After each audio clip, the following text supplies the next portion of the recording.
চোখে বিজয়ের দীপ্ত প্রত্যয় আর স্বপ্ন আকাশ ছোঁয়ার পথে পাহাড় সম প্রতিকূলতা থাকলেও দমে যাওয়ার পাত্রী নন তিনি। বলছি নওগাঁর আত্রাই উপজেলার শিকারপুর গ্রামের তরুণী খাদিজার কথা।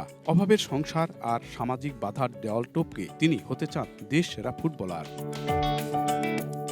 নওগাঁর আত্রাইয়ের প্রত্যন্ত এক পল্লী শিকারপুর। এই গ্রামের মেয়ে খাদিজা যখন সমবয়সী ৮-১০টা মেয়ে ঘর সংসার কাজে ব্যস্ত, তখন খাদিজার পায়ের জাদুতে মুগ্ধ পুরো পাড়া। পঞ্চম শ্রেণী থেকেই গ্রামের ছেলেদের সাথে সমানে সমান পাল্লা দিয়ে ফুটবল খেলছেন তিনি। আজ তিনি কেবল নিজ গ্রামেই নন, জেলা শহরের মাঠগুলোতেও এক পরিচিত মুখ। তবে এই পথচলা মোটেও সহজ ছিল না। একদিকে চরম অভাবের সংসার, অন্যদিকে গ্রামীণ রক্ষণশীল সমাজের বাঁকা চাহনি। খাদিজার বাবা শারীরিক প্রতিবন্ধী। অভাবের সংসারে যখন নুন আনতে পান্তা ফুরায়, সেখানে ফুটবলের বুট জার্সি কেনা এক বিলাসিতা মাত্র। পরিবারের বড় সন্তান হিসাবে সংসারের ঘানি টানার কথা থাকলেও খাদিজা হাল ছাড়েননি তার স্বপ্নের।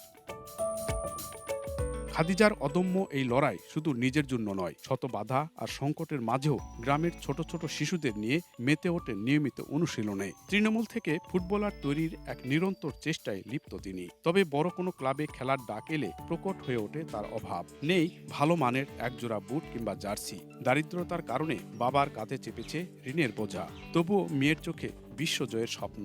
জাতীয় টিমে খেলবো, এই জন্য আমি ছোটবেলা থেকেই ফুটবলের প্রতি খুব আকর্ষণ আমার। নওগাঁ স্টেডিয়ামে প্র্যাকটিস করি। এখান থেকে আমার বাসা থেকে যেতে অনেক সমস্যা হয়, এই মানুষ আসতে রাত হয়ে যায়। তারপরে গ্রামের লোকজন অনেক কথা বলে, আমি কোনো সহযোগিতা পাই না কারো কাছ থেকে। গ্রামের মানুষের কটুকতা আর সংসারের চরম দৈন্যতা সত্ত্বেও বাবা মা এখন খাদিজার বড় শক্তি। মেয়ের ইচ্ছার বিরুদ্ধে না দাঁড়িয়ে তাকে সাহস দিচ্ছেন আগামীর স্বপ্ন দেখা। লোকজনের দৃষ্টিভঙ্গি অনেকে খারাপ কথা কয় যে মেয়ে নিয়ে যায়, মায়ে নষ্ট করেছে। মা যদি সহযোগিতা না করে তাহলে মেয়ে যেতে পারে।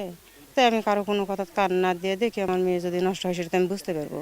কিন্তু আমার মেয়ে নষ্ট না, আমার মেয়ে দেখেছি ভবিষ্যতে ভালো করেছে। আমার মেয়ে অনার্সে পড়ে, প্রতিবন্ধী মানুষ, আমি টানতে পারি না, ঋণ হয়, কিছুতে টাকা লওয়া লাগে, দিয়ে পারি না। তার নিজের পায়ে তিনি না দাঁড়ালে আবার খুব সুবিধা হয় আমার। দুই বোন এক ভাইয়ের সংসারে খাদিজা সবার বড়।